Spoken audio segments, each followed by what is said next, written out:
السلام علیکم ویورز، ہم آپ کو اپنے چینل دا لیزی جینیس میں خوش آمدید کہتے ہیں۔ آج ہم آپ کو ایک ایسا ایمان افروز واقعہ سنانے جا رہے ہیں جس کو سن کر آپ کا ایمان تازہ ہو جائے گا۔ یہ واقعہ روشن ستارے کتاب سے مقتبس ہے جس کا نام ہے ایمان کی جیت۔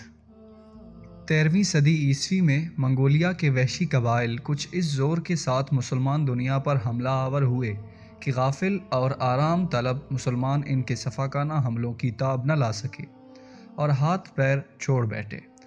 پھر تو ان خونخوار ظالم درندوں نے اس بے دردی اور بے رحمی سے مسلمانوں کو مار کاٹا کہ مسلمان تاتاری کے نام سے تھر تھرانے لگے، اور خوف و ہراس کی یہ کیفیت ہو گئی کہ ایک نہتہ تاتاری راہ میں مسلمان جوان کو پکڑتا اور کہتا، تم یہاں سے ٹلنا نہیں، میں گھر سے تلوار لا کر تمہیں قتل کروں گا، اور مسلمان دم بخود وہیں کھڑا رہتا، اس کو یہ ہمت نہ تھی کہ بھاگ جائے۔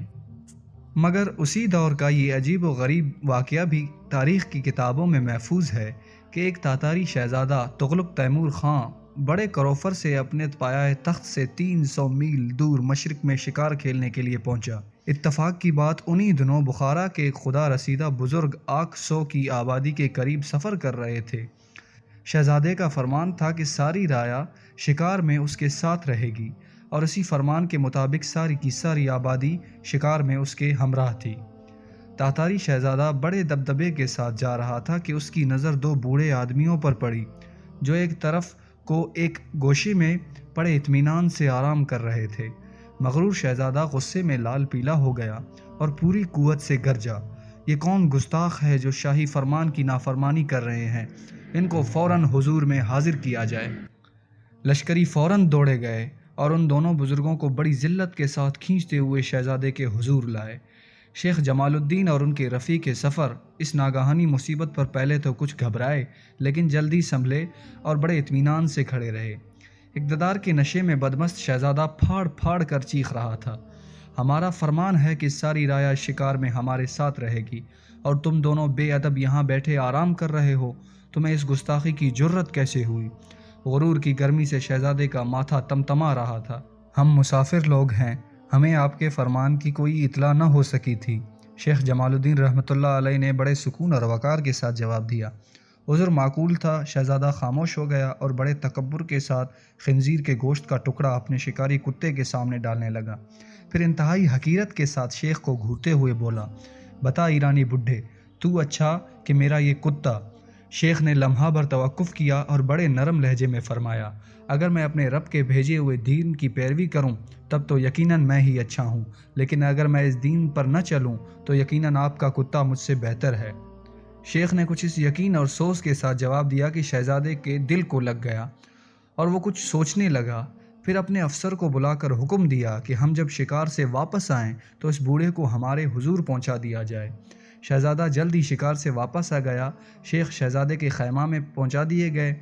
شہزادہ نے عزت کے ساتھ شیخ کو بٹھایا اور کہا، آپ کا وہ دین کیا ہے جس کی پیروی کر کے انسان کتے سے بہتر بن جاتا ہے؟ میری خواہش ہے کہ آپ ذرا تفصیل کے ساتھ اپنے دین کے بارے میں بتائیں۔ حضرت جمال الدین رحمۃ اللہ علیہ نے شہزادے کو متوجہ دیکھ کر دل ہی دل میں خدا کا شکر ادا کیا اور انتہائی سوز و حکمت اور جوش و جذبے کے ساتھ اسلام کی دل نشیں تشریح فرمائی اور کفر کا ایسا ہولناک نقشہ کھینچا کہ شہزادہ بے اختیار رونے لگا۔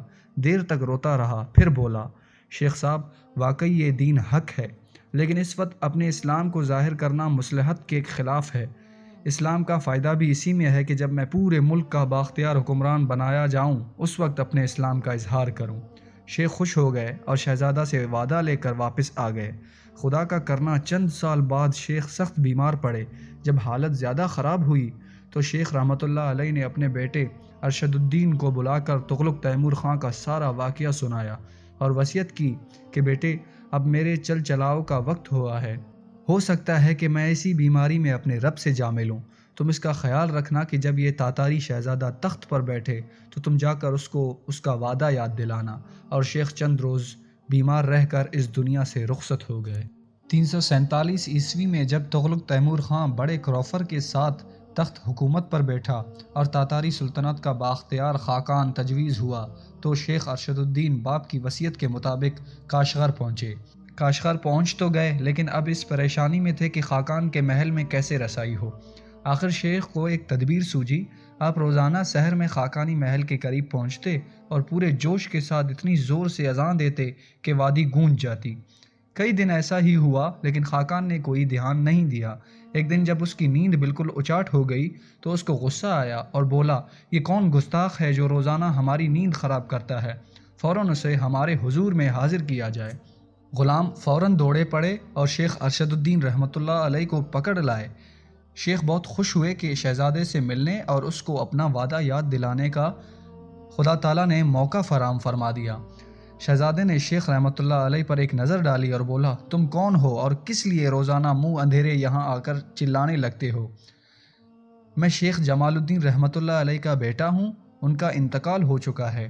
ایک موقع پر آپ نے ان سے وعدہ فرمایا تھا کہ جب میں تخت سلطنت پر بیٹھوں تو اس وقت آنا، میں اسلام لے آؤں گا۔ میں ان کی وصیت کے مطابق آپ کو آپ کا وعدہ یاد دلانے آیا ہوں۔ خاقان غور سے شیخ کی باتیں سن رہا تھا، اسے اپنا وعدہ یاد تھا۔ شیخ ارشد الدین رحمۃ اللہ علیہ کی آمد پر وہ بہت خوش ہوا، بستر سے اٹھا، مسند پر آ کر بیٹھا اور شیخ رحمۃ اللہ علیہ کو بھی بڑی عقیدت کے ساتھ اپنے قریب مسند پر جگا دی اور کہنے لگا، حضرت میں جس دن سے تخت پر بیٹھا برابر شیخ کا انتظار کر رہا ہوں۔ شیخ کا انتقال ہو گیا، اب آپ بتائیے مجھے کیا کرنا ہے؟ شیخ ارشد الدین رحمۃ اللہ علیہ کا چہرہ خوشی سے دمک اٹھا۔ فرمایا، پہلے آپ غسل فرما کر پاک صاف ہو جائیے۔